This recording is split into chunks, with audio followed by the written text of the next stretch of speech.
Welcome here to this Wake Up Call with Dan Tortora special presentation featuring the Commissioner of the American Athletic Conference, Mike Aresco. Mike is no stranger to the broadcast. We have spoken with each other for over a decade now, and before the conference had a logo, before it had a name, Mike and I were standing next to each other at the Final Four just a few years back, and when one of the teams within the conference won a national championship. So with that being said, it is my honor and my privilege to welcome Mike Aresco here to the broadcast late in the college football season.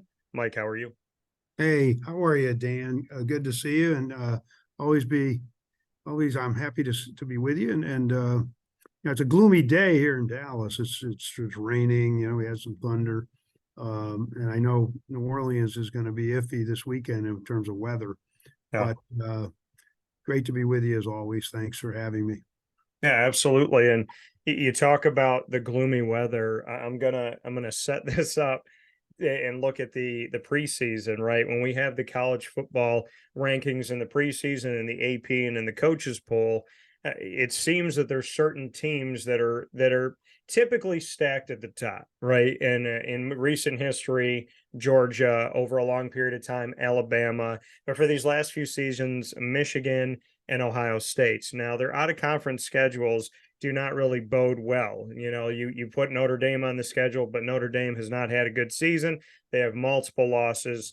And so outside of that, when you look at teams like Ohio State, you look at teams like Michigan, the reality has been for many years now, if they go undefeated, they're not going to move from where they are. So if you start them at 2, 3, somewhere in the top 4, as long as they win out, they'll be in good shape. But my argument has been that they play pretty much a non-conference schedule that is not too much of a threat.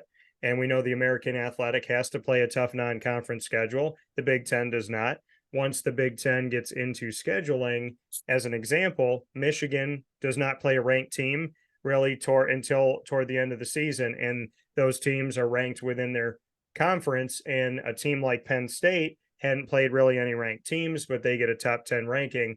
Ohio State played up against Notre Dame, but Notre Dame has obviously fallen down the cracks here, has not had themselves a great season, has more than 2 losses on the season.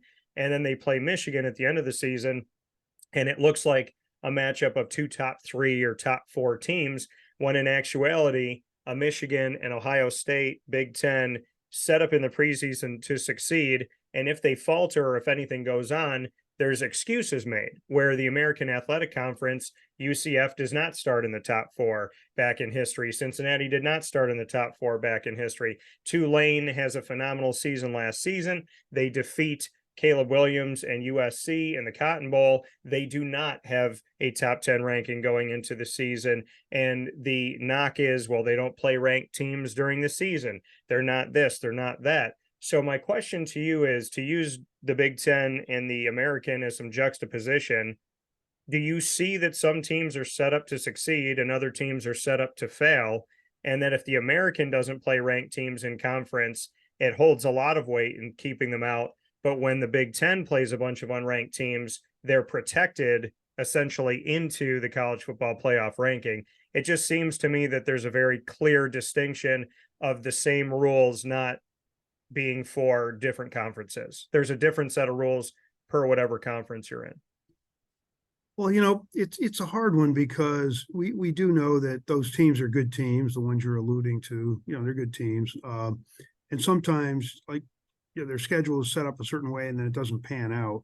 On the other hand, some of those schedules were very light, especially on the non-conference, let's be honest. But I think we've never been treated the same way. And that's one of the concerns I've had. When we had those undefeated teams, we were told that our strength of schedule is just not good enough, and yet we had real strength of schedule. If you look at 2015, when Houston was 10-0 and the teams they beat, and they beat Vanderbilt 34-0. Vanderbilt almost beat Florida in the Swamp that year. That was a better Vanderbilt team than now. And they also beat Louisville that year. And Temple almost beat Notre Dame and pounded Penn State, right? But our conference, we weren't considered strong enough, right? And yet we were. But they don't apply that same standard. Liberty is ahead of SMU. Well, how do you justify that when SMU played at Oklahoma and it was a 3-point game midway through the fourth quarter? Yeah. Liberty played no P5 teams, none, zero. Well, we could easily have played no P5 teams, and our teams would all be undefeated. SMU would be undefeated right now. Tulane would be undefeated. Memphis might even, other than having had played those teams, would have been undefeated in the non-conference. So I just want consistency. I just want to see the same standards applied.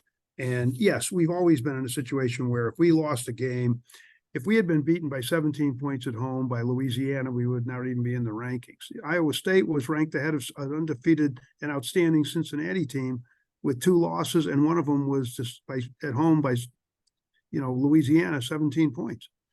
And that 2020, that Cincinnati team was a terrific team. And not only that, it played Georgia without some of its best players. It played without Ahmad Gardner, one of the best players in the NFL. He had a bad back that day.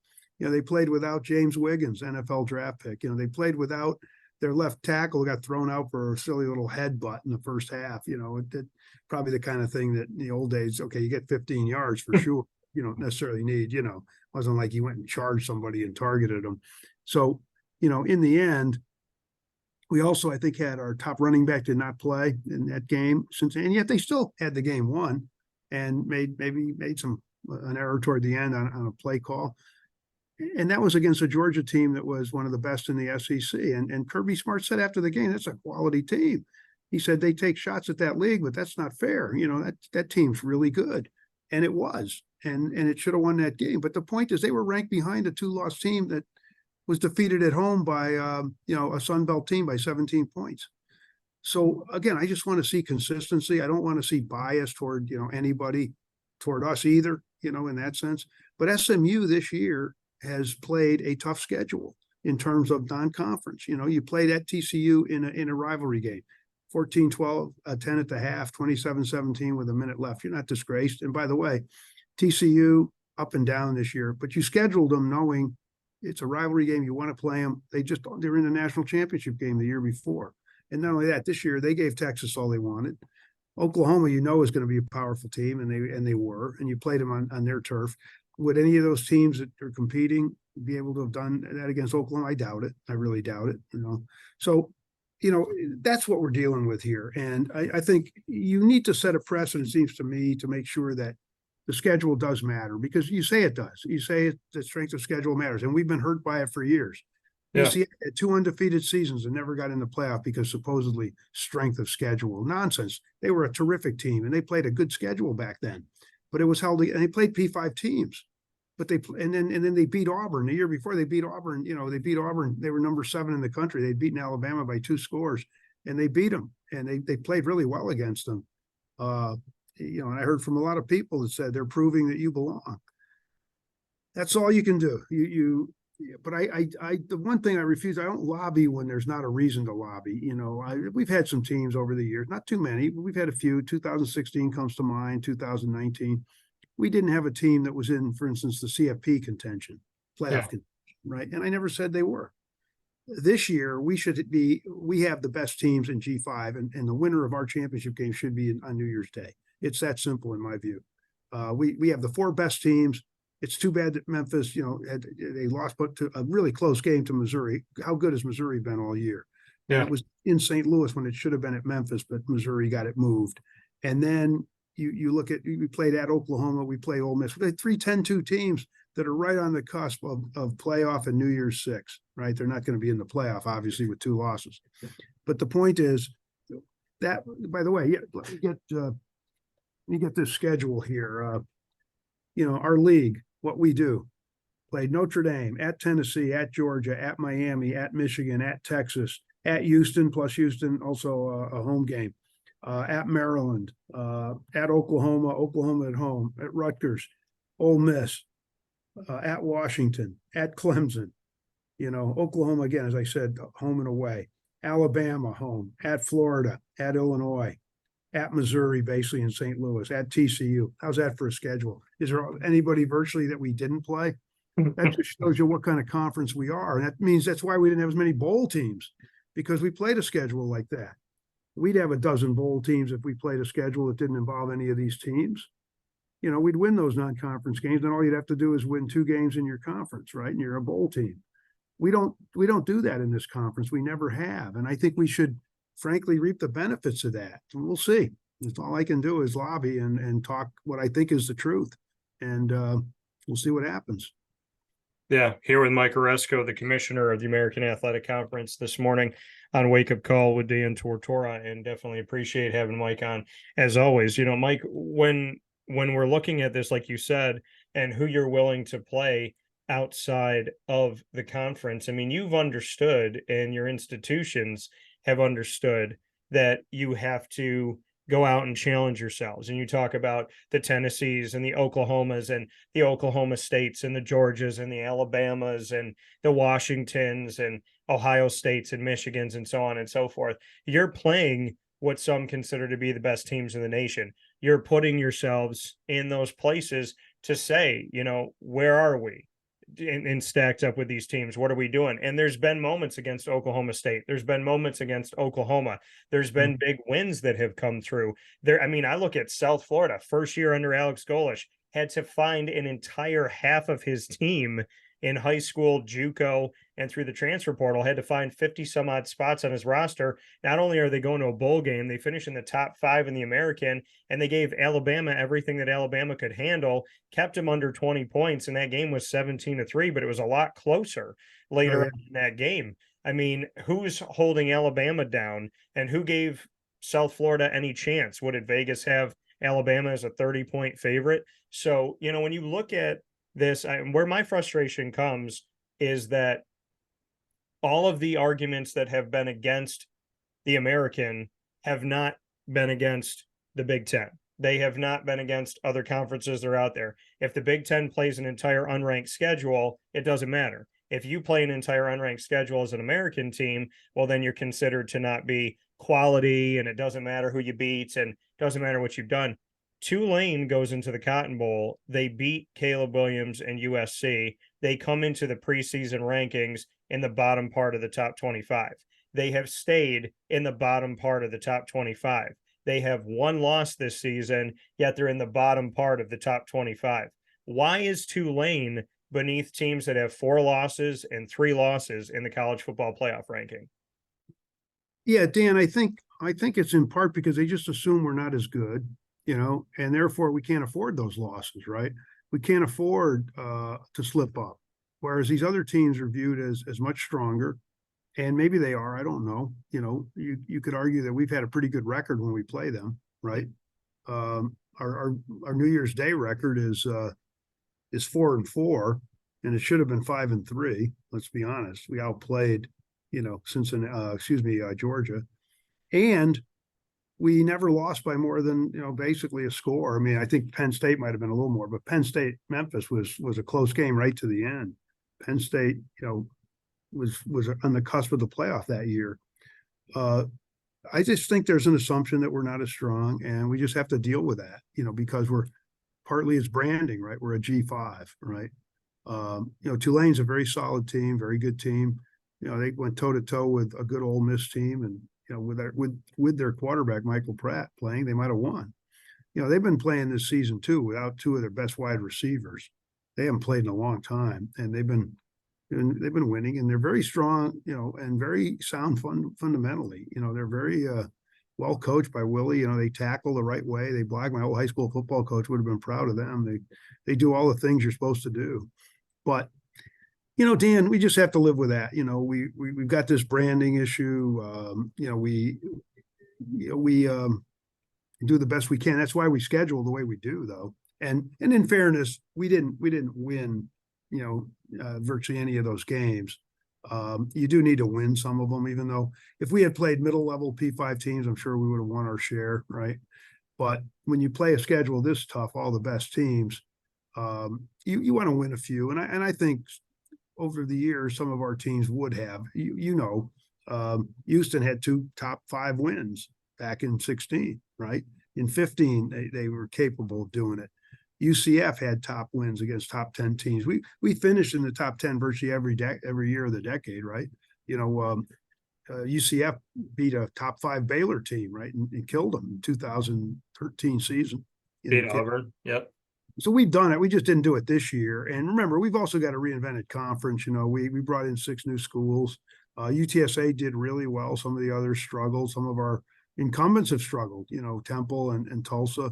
USF is getting back to where they were, and that's great to see. Navy started to show some signs, late in the season, and then you saw what SMU did, and that just shows how strong SMU's been. But I think in the end, all you can do is play these games, win them, and hope you get the respect. I think our conference has generated a lot more respect than we used to. Those first few years, they weren't ranking us very highly. The UCF team in 17 could have won the national championship, in my view, and they were ranked 12th, so they probably wouldn't have even made a 12-team playoff without this, I guess you could call it a G5 slot, but I don't call it that. I think it's the top 6 teams will probably be the top 5 teams once the Pac-12 goes away. Yeah, and we look at this, and my question to you is, so let's look at Tulane, right? So Tulane this season has themselves a good season, and they're 8-0 in the conference. They're 11-1 overall on the season. They lost to Ole Miss at home. Ole Miss was ranked 20th in the nation at the time. They lost 37-20. Yeah, and by the way, that score was not that's very deceptive. As you know, it was a 27-20 game, and they kicked a 6-yard field goal or something like that to make it 30-20, and then got a late touchdown. But Tulane led 17-7 at one point, right? Just to clarify, I mean, the score was not. They got a touchdown at the end. It was kind of meaningless in the end. So we look at it, we look at that, and let's say Tulane beats Ole Miss, and let's say Tulane, they played the Oklahomas, the Oklahoma States of the world. Let's say they played Oklahoma this year. Let's say they're 12-0 and they run the table in the conference. They beat Oklahoma and they beat Ole Miss. Does that Tulane team get in the top 10 realistically, whether or not they should? Or are we sitting here saying Notre Dame with 3 losses, it would be above that Tulane team, that, 4-loss teams would be above them? What I'm really getting at here is, if Tulane goes undefeated, and we all know that the American plays one of the toughest non-conference schedules by conference, tougher than the Big Ten challenges themselves out of conference, tougher than we've seen the SEC challenge themselves out of conference, tougher than the ACC has challenged itself out of conference in recent history. If Tulane were to beat an Oklahoma and an Ole Miss, be undefeated, will we still be talking about them behind Missouri, behind Penn State, behind LSU, behind Louisville? Is there ever a day where an undefeated Tulane can have good non-conference victories and somehow get in this thing? Or even if they beat Ole Miss, are you and I sitting here saying, Tulane at best is maybe 15? Well, yeah, I mean, that's the reality of it. I'm not sure that would get them into the top 10. It might, it might. Remember, UCF was there in 2018. Yeah. They were on the cusp. What was the highest they reached? Was it 5 or 6? And then Mackenzie Milton got hurt in their last game. And if Mackenzie hadn't gotten hurt, they still wouldn't have made the playoff, though. And that's an indictment of the system, because that was one outstanding team. And Lane Kiffin defended him. He played him when he was with FAU and said, put SEC on their helmet and they'd be in, right? Yeah. Yeah. That good. And they beat Pitt that year 45-14, and it was really 45-7. Pitt scored an absolute garbage touchdown at the end. And then, Pitt lost to Notre Dame 19-14, and Notre Dame ended up in the playoff, right? And so consequently, you see what's happening here. And Mackenzie Milton said, we're better. We're better than Notre Dame. And I think they were when he was playing. The fact that, even, they talk about the quarterback situation, right? Florida State ranking didn't get affected when the quarterback went down, right? Well, the quarterback who replaced Mackenzie Milton, they won 56 to whatever in their champ game, right? But didn't affect the ranking at all. Nobody said, well, look, that quarterback led them to 56 points against a good Memphis team, right? A Memphis team that was a year away from the Cotton Bowl, right? Yeah. So I guess the standards just aren't going to be the same for us. But you can cry in your milk all you want. You really just have to keep fighting and hope that. Now, look, we made the playoff in 2021. It's something that no one ever thought we could do. I thought we probably should have made it in 20. Dan Wolken of USA Today thought we should have. Yeah. I think Cincinnati would have given a really good account of themselves. What a good team. And maybe they would have had Ahmad Gardner and James Wiggins and their running back available. And maybe the left tackles in the NFL now wouldn't have gotten thrown out, of the game at the end of the half. But the point is, you just have to keep at it. And you know that branding matters. You know that you're going to have an issue. And maybe people look at the conferences and say, but the Big Ten didn't have a lot of strong teams this year, right? Not at all. And the SEC isn't at the usual level of strength because they did not have the level of quarterback play that typically you've had, right? We've always been pretty competitive. I don't think this year in the non-conference, we were competitive in a number of those games, at least for a while. We weren't, and some of our best teams, played very competitively, right? But a lot of our teams that were in the middle and are still building their programs were playing bye games basically, and taking it on the chin a little bit. But you just keep at it, and hope for the best. Next year, you've got a clear shot at the playoff, which is the most. We've never had that, as you know. Yeah. And if you get in, maybe you get a Tulane that has some upsets and does some things, and never know. Here's the thing. The expanded playoff, there's not going to be a Pac-12, right? There's still trying to figure out where Washington State and Oregon State are going to call home, but there's no Pac-12 anymore. There's a Pac-2, and they got to figure out what they're going to do with their lives. In the expanded playoff, the way that it was supposed to be run starting in 2024 is that we're supposed to see the 6 highest ranked conference champions of the 10 conferences that are out there. The 6 highest ranked conference champions will move on to the college football playoff, and then there'll be 6 at-large bids. Now that there's no Pac-12, do you have to go back? Do all of the commissioners have to go back and have a conversation? Does there have to be more meetings? I mean, what do we do here since all of this legislation was put in place and it was supposed to be in 2026? They moved it up to 2024. Now there's no Pac-12. So is it the top 5 that get an automatic bid and 7 at large? Is there going to be a change to the wording of the expanded college football playoff? What's going to happen to the college football playoffs expansion to 12? Yeah, I think that we will see 5-7, because again, the 6-6 was built on the idea that there were these 5 so-called power conferences, right? So-called 8 autonomy conferences, who everybody thought would likely get a bid, right? It was hard to see any of those conferences not having a team ranked high enough to get a bid, right? So to make sure we were included, we went 6-6. And some years could we have 2? We did it during COVID, the COVID year, Coastal Carolina, and our team would have been in it, right? It would have been at the time. Let's see, that would have been Cincinnati, right? So I think we're talking, Cincinnati would have been in along with Coastal. So you had that, you had a level of fairness. It was the top 6, but realistically, you figured it would be 5 and then one of ours. Well, with only 4 now, right? The Pac-2, they're on their own. They'll be probably likely at larges to try to get in. If they reform a conference, it's likely to just be a G5 conference. We don't know yet what they're going to do. But the point is, the old Pac-12's obviously gone. So in that sense, 5-7 probably makes sense. It still addresses the same issue. The main thing is, though, I think a lot of the media missed is 6-6 is still in place for the new deal. If we make this change, it would only be for the next 2 years. And I don't, ultimately whether it'll be approved or whether we'll make it, I suspect we will. We would support it. We don't have any real issue with that if the Pac-12 goes away, which it will after this year. So that's really where we are. Yeah, it's just so. I mean, we are going to go to 12 no matter what, and there's a chance that we're going to call it a 5-7 and not a 6-6 anymore. For a couple of years anyway, and then maybe permanently. I don't know. I think where we came down though, Dan, was we wanted to make sure that it was no worse than that. It couldn't be 4-8 or 3-9 all at larges. I mean, that would just we'd be on the outside looking in. If I hadn't fought years ago, and I fought for 2 days to make sure we had a New Year's Day slot for our group of schools, we would have been thrown to the wolves. You would have had to be in the top 12 or 11 or whatever.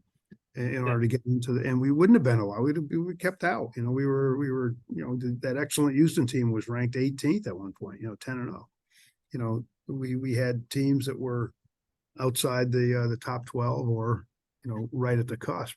So whether we would have been in it there during those years, I really don't know.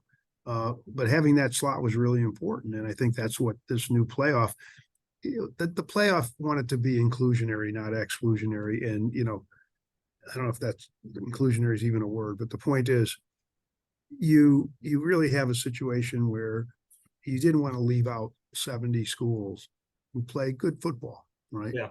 And can win games. We've seen it in our league with Tulane and with others. We don't know what the future holds with the portal and with NIL and with players. It's just different. You don't have a year in residency. It's very tough. It's very tough to, to deal with that. And, I think in the end, we're going to have to adapt to that new world too, Dan. We haven't talked a lot about it, but it's real. And, anyway. Yeah. No, unfortunately, I am going to have to, close it up, but yeah. I do want to hit, because I know that you got to run. I want to hit this quick. SMU and Tulane, the AAC Championship game. Want to get your thoughts on that. Tulane obviously won it last year, went on to a New Year's Six, won the Cotton Bowl that we had spoken about. So SMU is leaving the conference. They end up in the top here. UTSA in their first season, 7-1 because they lose to Tulane. So couple quick points, how the six did that came into the conference in their first college football season. Would love to know how you feel about SMU, because Rhett Lashley, the head coach of the team, told me that he wants his team to leave with class as a founding member of the conference. So how did the six do coming in, SMU leaving with class, and this championship game, why people should watch it? Yeah. First of all, the six did fine. They're going to get better. They struggled at times. Charlotte had a great defense and struggled on offense, right? FAU, Tom will get it going there. They were representative. Rice showed tremendous, improvement, and not only ended up 6-6, but easily could have been 7-5, and maybe even better, and gave SMU all they wanted, gave Tulane all they wanted. UTSA speaks for itself, what they did. UAB, again, work in progress, had some good games, had struggled at times. But I think all of them are investing. North Texas got better as the year went on and developed a really good quarterback. We had some good quarterbacks in that group. And so I'm happy with that. I think what they're doing, they're investing, they're doing what they can. I think they're going to be good members. SMU, just a classy operation. Gerald Turner, tremendous person. Rick Hart, great people, and they've been great. Rhett Lashley's been terrific. Really appreciates the fact that they're playing for an AAC championship. Sent him a nice note.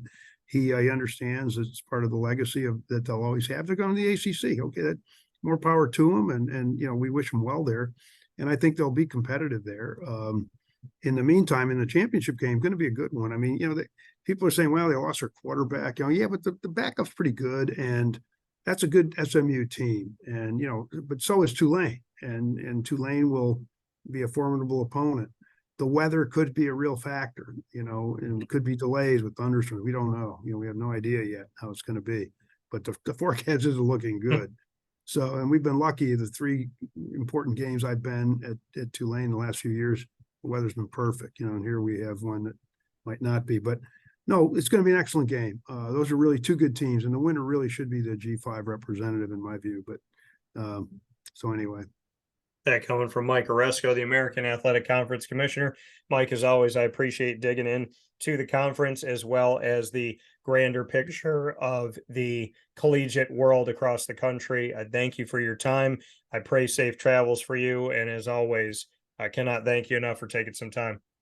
Oh, always a pleasure, Dan. Always a pleasure. Thank you. And hope you had a great Thanksgiving, and we'll be talking obviously after this is all said and done this weekend.